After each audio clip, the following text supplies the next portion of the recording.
Imagine if everything you thought you knew about God, about Yahweh, the very deity you've learned about in the Old Testament your entire life, was a profound misunderstanding. What if I told you that Jesus never once called Yahweh his Father?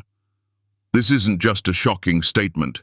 It's a powerful moment of revelation, a healing truth that could unlock a deeper connection to the divine. For centuries, many have grappled with the question, are we truly worshipping a God we don't fully comprehend? Is there a secret hidden behind the name Yahweh that has been obscured, leading us astray from the true nature of the Creator? In a world yearning for authentic spiritual connection, it's time to peel back the layers of dogma and tradition. In this video, we're embarking on an extraordinary journey to unravel a cosmic mystery. We will explore why Jesus referred to God as Abba and not Yahweh, shedding light on the intimate and revolutionary relationship he shared with the Father. We'll delve into the ancient whispers of the true meaning of Yahweh, not merely a name, but a breath, a universal life force. We'll uncover how Jesus' ministry ignited a spiritual revolution, challenging the very foundations of the old religious system and offering a path to radical love and freedom. And perhaps most controversially, we'll dare to ask, could we have been worshipping a false god, a demiurge like Yaldabaoth, as suggested by Gnostic teachings, mistaking him for the true divine? Prepare to have your perspectives shifted, your assumptions challenged, and your spirit awakened. This isn't just about theology, it's about reclaiming your divine inheritance and understanding the profound love that awaits. If this resonates deep within your soul, if you're ready to embrace a higher truth and experience a spiritual awakening, then stay with me. This conversation is just beginning, and your insights are crucial. What are your initial thoughts on this radical idea? Share them below. Why Yahweh isn't Jesus' Father, unveiling the Abba connection. Have you ever truly felt the profound intimacy in Jesus' voice when he addressed God as Abba? It's a word that whispers of the deepest trust, the most tender affection, a stark contrast to the often distant, awe-inspiring, and sometimes even fearsome image of Yahweh presented in many Old Testament narratives. This seemingly small distinction holds a vast, transformative truth, one that can radically reshape your understanding of the divine and heal long-held spiritual wounds.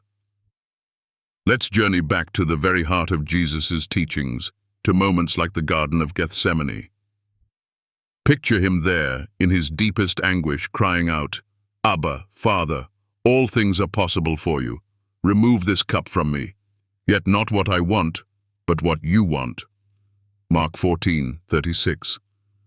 This wasn't a formal address to a distant sovereign or a powerful, unapproachable deity. This was the raw, vulnerable plea of a beloved child to a loving parent. Abba is an Aramaic term, far more intimate than the formal father. It's like saying daddy or papa, a word reserved for the closest, most cherished relationship. Can you feel the warmth, the safety, the unconditional love embedded in that single word? Now consider the vast difference when we encounter the descriptions of Yahweh in the Old Testament. We read of commandments, of divine wrath, of a God who demands sacrifice and strict adherence to law. While there are certainly passages that speak of Yahweh's mercy and steadfast love, the prevailing narrative often paints a picture of a mighty, often terrifying sovereign who punishes disobedience with swift retribution. Think of the floods, the plagues, the fierce judgments. This isn't to diminish the power or importance of those texts, but to highlight a crucial difference in relationship. Many of us have grown up with a subconscious conflation, mistakenly believing that the Yahweh of the Old Testament is unequivocally the same Father that Jesus revealed. But when Jesus spoke of his Father, he emphasized boundless grace, radical forgiveness, and a love that transcended all legalistic boundaries. He taught his disciples to pray, Our Father, who art in heaven, Matthew 6:9, not our Yahweh. This wasn't just a linguistic preference, it was a profound theological statement, a spiritual revolution in how humanity could relate to the Creator. Consider the story of the prodigal son, Luke 15:11-32. The father in that parable embodies the Abba spirit. He doesn't wait for his son to earn his way back. He runs to meet him, embraces him, and celebrates his return with open arms, without a single word of condemnation. This is the heart of Jesus' Father, a God who seeks to restore, to reconcile, to love without measure. This radical healing love is a stark contrast to the transactional nature often associated with the worship of Yahweh in the Old Covenant, where blessings were often contingent upon obedience to a complex set of laws. The common misconception, passed down through generations, is that Jesus simply came to affirm the existing understanding of Yahweh. But Jesus' entire ministry was a recalibration, an unveiling of a truth that had been obscured. He showed us that our relationship with the divine isn't one of a supreme, distant deity and a flawed, inherently sinful human. Instead, it's an intimate, loving bond between a perfect parent and cherished children, filled with grace, compassion, and boundless possibility. This understanding isn't about discarding the Old Testament or denying the power and significance of Yahweh within its context. Rather, it's about seeing Jesus as the ultimate revealer, the one who unveiled the deepest, most tender heart of God, the divine love that yearns for true communion, not just obedience. It's about recognizing that the spiritual journey is one of intimacy and surrender, not fear and performance. This realization can be incredibly liberating and emotionally healing. It frees us from the burden of trying to earn God's love or fearing His retribution. Instead, it invites us into a space of genuine acceptance and profound peace. It allows us to understand that the sacred connection we seek is already inherent within us, a gift from our Abba.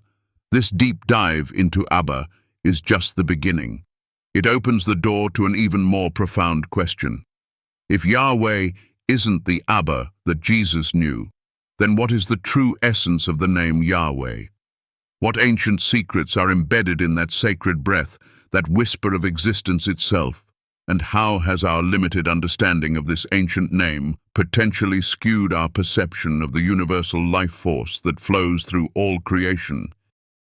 Stay with me as we unravel the deeper meaning of Yahweh, a revelation that will truly shift your perspective. What does Abba mean to your heart? Share your feelings and insights below. Your experience is a vital part of this unfolding truth. The true essence of Yahweh, a breath, not a name.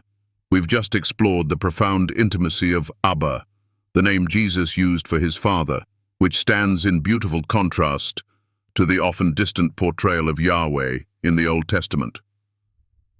But if Yahweh isn't Abba, then what is the true essence of this powerful ancient name? Prepare to have your understanding of the divine expanded, as we uncover a truth that's not just intellectual but deeply felt, a truth that can bring immense healing and connection. Imagine trying to speak without breathing. Impossible, isn't it? In the ancient Hebrew understanding, the name YHWH, the four consonants from which Yahweh is derived, is not merely a label, but something far more fundamental, something woven into the very fabric of existence. It's believed that the pronunciation of YHWH mimics the sound of breathing, the inhale, Yah, and the exhale, WEH. Can you hear it? This isn't just a linguistic curiosity. It's a profound spiritual revelation. Think about it. Every single breath you take, every moment of your life, is infused with this sacred sound. It's the universal life force, the very pulse of creation beating within you and all around you. It's not a name you speak, but a sound you are. This understanding transforms Yahweh from a distant named entity into the omnipresent, animating current of life itself. It's the whisper of the divine in every rustling leaf, every crashing wave, every beating heart.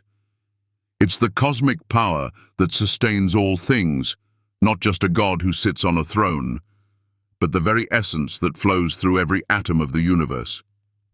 For centuries, our Western minds, accustomed to naming and categorizing, have reduced Yahweh to a singular identity, often an anthropomorphic figure. We've thought of him as a separate being, distinct from creation, perhaps even separate from us. This reduction, though perhaps well-intentioned, has inadvertently created a sense of separation, a perceived distance between humanity and the divine. We've forgotten that the divine isn't just out there, it's also within us, the very breath of life, animating our bodies. Consider how different cultures have perceived the divine. Many ancient traditions spoke of a great spirit, an animating force, a boundless energy that permeated everything. They understood the sacred not as a distinct person, but as an pervasive presence, a flow of creation. The indigenous peoples, for example, often speak of the Great Spirit or Creator, a vast, interconnected energy, rather than a single named entity. This resonates deeply with the understanding of Yahweh as a breath. This shift in perception can bring incredible spiritual liberation. If Yahweh is the very breath of life, then you are constantly connected to the divine. You don't need to climb a mountain or perform elaborate rituals to find God. God is already breathing through you, as you. This realization can heal feelings of loneliness, isolation, or unworthiness, replacing them with a profound sense of belonging and unconditional acceptance. You are not separate. You are an integral part of the divine tapestry, woven from the very breath of existence. This understanding also brings a beautiful sense of responsibility. If we are all breathing the same divine breath, then we are all interconnected. Our actions, our thoughts, our words, they all ripple through this shared universal energy. It compels us to live with greater awareness, compassion, and reverence for all life. The common misconception, as we touched on earlier, is that Yahweh is a personal name, like John or Mary, denoting a specific being. But the ancient wisdom encoded in Yahweh points to something far grander, far more encompassing. It's the I am that I am, Exodus 3:14. Not a fixed identity, but a boundless state of being, a constant becoming, an eternal presence. When Moses asked for God's name, he was given not a noun, but a verb, an active state of existence. This knowledge opens a new door to prayer and meditation. Instead of speaking to a distant God, you can simply breathe with the divine. Inhale the life-giving energy, exhale all that no longer serves you. This simple practice can deepen your spiritual connection and bring a profound sense of inner peace. It's a return to a more intuitive, embodied form of worship, where every breath becomes a prayer, every moment an acknowledgement of the sacred presence. This profound truth about Yahweh as the breath of life leads us naturally to consider Jesus' role in this unfolding revelation. Did Jesus come to simply uphold the traditional understanding of Yahweh, or did he come to challenge and ultimately transcend it, ushering in a revolutionary new way of relating to the divine? What happens when this cosmic breath encounters a world bound by rigid rules and ancient traditions? And how did Jesus' actions and teachings fundamentally alter the very concept of worship, moving us beyond fear and into a boundless realm of love and freedom? Let's delve into how Jesus ignited a true religious revolution, challenging the old systems and revealing a path to radical spiritual healing. What's your initial feeling about Yahweh as a breath rather than just a name? Does this resonate with your own spiritual journey? Share your thoughts below. Your perspective enriches us all. Jesus and the religious revolution, breaking the old system. We've explored the intimate Abba and the cosmic Yahweh as the very breath of life, Now let's confront a truth that might surprise many. Jesus didn't come to simply improve the old religious system. He came to shatter it, to ignite a profound religious revolution. His life, his teachings, his very presence were a powerful challenge to the rigid, legalistic worship of Yahweh that had become entrenched, often overshadowing the spirit of divine love and healing that God truly desires for us. Imagine a world where faith was less about following endless rules and more about radical love, compassion, and true freedom. That's the world Jesus began to unveil. Think about his actions that so often infuriated the religious leaders of his day. Take, for instance, his revolutionary act of healing on the Sabbath. For the Pharisees, the Sabbath was a sacred day of rest, governed by strict laws. To perform work, even an act of mercy like healing a blind man or a woman bent double for years, was considered a violation. But Jesus, with a heart overflowing with divine compassion, chose to heal on the Sabbath, deliberately breaking their human-made rules. Luke 13:10-17, John 9:1-12. He was teaching a profound lesson, that love and human well-being transcend rigid adherence to laws. He put people before rules, emphasizing the sacredness of life over religious dogma. This wasn't just an isolated incident. It was a consistent theme throughout his ministry. Jesus constantly challenged the external show of piety that often masked an internal emptiness. He denounced those who prayed loudly in public or gave alms to be seen. Matthew chapter 6, verse 6. He broke bread with tax collectors and sinners, those considered unclean by the religious elite, demonstrating that God's grace and acceptance extend to everyone, regardless of their social standing or past mistakes. This was a direct assault on the system that created hierarchies and excluded those deemed unworthy. Consider his radical teachings on forgiveness and love for enemies.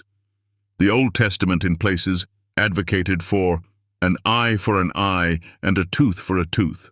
Exodus 21:24, reflecting a system of retributive justice often associated with Yahweh. But Jesus introduced a new, higher vibration. But I say to you, love your enemies and pray for those who persecute you. Matthew 5:44. This wasn't merely a suggestion. It was a foundational principle of the new covenant, a call to a transformative way of living that embraced unconditional love and broke cycles of hatred and vengeance. He spoke of mercy as being greater than sacrifice, fundamentally shifting the focus from external offerings to internal transformation. Perhaps one of the most powerful examples of Jesus' revolutionary spirit was his cleansing of the temple. Matthew chapter 21:12-13. The temple, the very heart of Jewish worship of Yahweh, had become a marketplace, a place of commercial exploitation rather than sincere devotion. By overturning the tables of the money changers and driving out those who sold sacrificial animals, Jesus was physically disrupting a corrupted system. He declared, "My house shall be called a house of prayer, but you make it a den of robbers." This wasn't just an act of anger. It was a symbolic dismantling of a religious structure that had lost its way, a powerful statement that true worship resided not in rituals or transactions, but in pure-hearted connection with the divine. Many people mistakenly believe that Jesus came to simply improve the old religion, to polish it up and make it more palatable. But the truth is far more profound. He came to abolish the old and replace it with something entirely new, a direct, personal, and loving relationship with Abba, the Father, free from the burdensome weight of legalism and fear. He showed us that the path to God wasn't through rigid adherence to rules and rituals dictated by men, but through an open heart, genuine faith, and a life lived in love and freedom. This is a powerful lesson for us today. It reminds us that true spirituality isn't about rigid doctrines or external displays. It's about the inner transformation that happens when we embrace divine love and connect directly with the source of all being. Jesus didn't just teach about freedom, he embodied it, showing us that the sacred connection we yearn for is available to all, regardless of background or perceived sins. He demonstrated that the divine desires intimacy, not just obedience. Understanding Jesus as a revolutionary, rather than just a reformer, is crucial for our own spiritual healing and liberation. It encourages us to question systems, to seek genuine connection, and to live from a place of radical love and empowerment. It asks us to look beyond the external forms of worship and find the living spirit within. This idea of Jesus fundamentally changing the religious landscape leads us to an even deeper and perhaps more controversial consideration.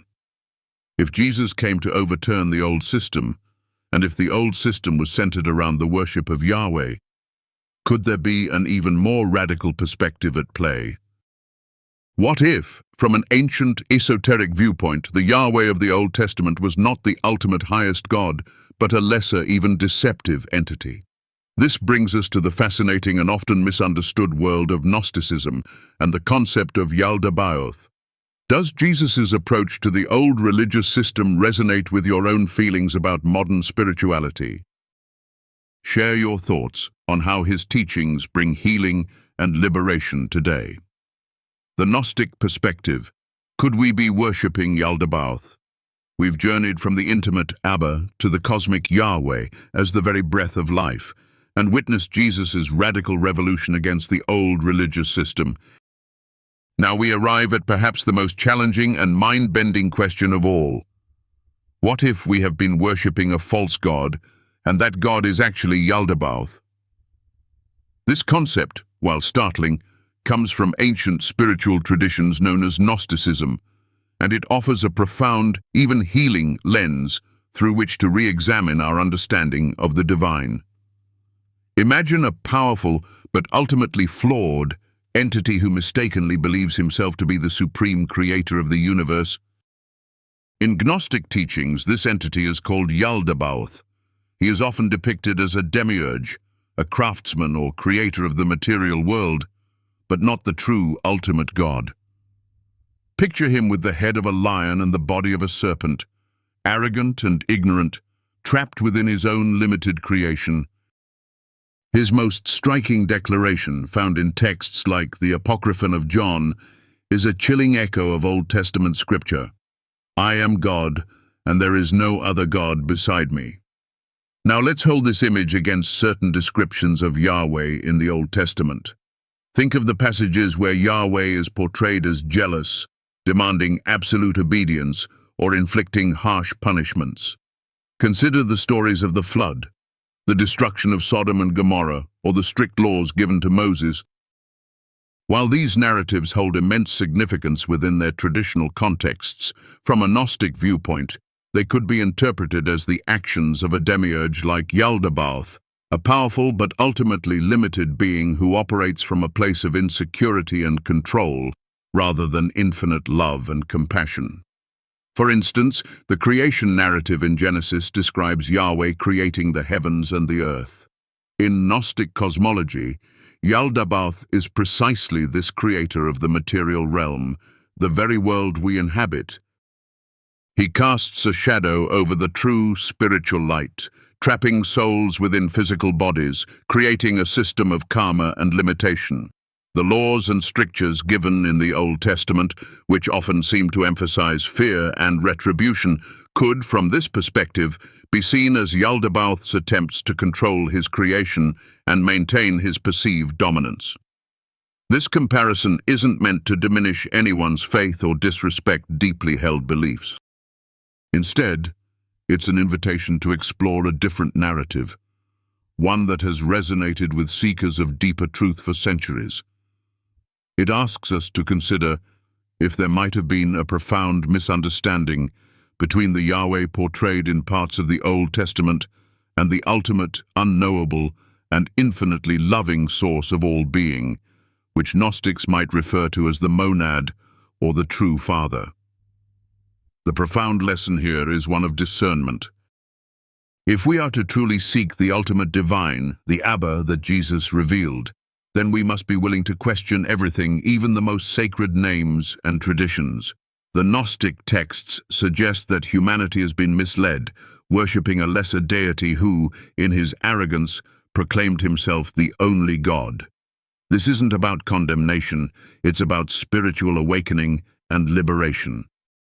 Recognizing the possibility of Yaldabaoth forces us to confront our own understanding of God. Is the God we worship a God of fear and judgment, or a God of boundless love, grace, and unconditional acceptance? This question can be a catalyst for immense healing, releasing us from the burden of an oppressive, judgmental deity and opening us to the true spiritual freedom that Jesus embodied. The danger, as the Gnostics saw it, lies in mistaking the creation for the Creator, or a lesser power for the supreme power. Worshipping Yahweh as the absolute divine, if he is indeed Yaldabaoth, would mean directing our devotion to a flawed entity, perpetuating a system of control and limitation, rather than ascending to the higher consciousness of the true divine. It implies that we might be seeking salvation from the very entity who created the confines from which we seek liberation. This perspective, while perhaps controversial, is a powerful invitation to look within, to listen to the whispers of our own soul, and to discern the true voice of the divine from any echoes of an arrogant demiurge. It challenges us to move beyond external dogma and into a direct, personal, and profoundly transformative connection with the ultimate source, the true, loving Father, the infinite breath of Abba that flows through all things. This journey has taken us through layers of understanding, from the intimate Abba to the cosmic Yahweh as breath, through Jesus' radical revolution, and finally to the challenging concept of Yaldabaoth. What if, in our search for God, we've been looking in the wrong place, or at a limited reflection? This profound question leads us to our conclusion, a moment for deep reflection and a call to action. What is your initial reaction to the idea of Yaldabaoth? Does this concept challenge or deepen your understanding of the divine? Share your thoughts below. Your willingness to explore these ideas is a powerful step towards spiritual liberation. We've journeyed together through the ancient whispers of Abba, feeling the intimate embrace of a Father beyond human comprehension. We've breathed into the cosmic rhythm of Yahweh, understanding it not as a distant name, but as the very life force pulsing through every atom of our being, a profound realization that can bring deep spiritual healing. We've stood with Jesus, witnessing his radical religious revolution, his fearless dismantling of old, rigid systems, and his unwavering call to a boundless love that transcends all rules and judgment. And we've dared to peer into the intriguing, even unsettling mirror of Gnosticism, contemplating the possibility of Yaldabaoth, a demiurge whose existence urges us to discern the true divine from a lesser, self-proclaimed power. This journey wasn't merely an intellectual exercise, it was an invitation to feel, to question, to expand. It was a call to look beyond the surface, to explore the hidden currents of spiritual truth that have shaped our understanding of God for millennia. You see, the power of these revelations isn't just in knowing them, but in allowing them to transform your inner landscape, to heal the old wounds of fear, guilt, and separation that may have kept you from the pure, unconditional love of the divine. Perhaps, like so many, you felt a subtle disconnect, a lingering question about the nature of God that traditional answers couldn't quite satisfy. Maybe the idea of a distant, judgmental deity has caused you pain, creating a chasm between your soul and the very source of life. If so, I hope this exploration has offered a gentle hand, guiding you towards a more expansive, more loving, and ultimately more liberating understanding. The path Jesus walked, was one of radical acceptance and divine compassion. He showed us that the sacred connection isn't found in grand temples or intricate rituals alone, but in the quiet chambers of our hearts, in acts of kindness, in the simple recognition of the divine spark within ourselves and in every living being. His revolution wasn't just for his time. It's an ongoing invitation for each of us to break free from the chains of dogma and embrace a direct, unmediated relationship with the boundless love that is the true essence of God. Consider the profound implications. If the divine is truly the breath we breathe, the universal life force that animates all, then every moment is an opportunity for communion.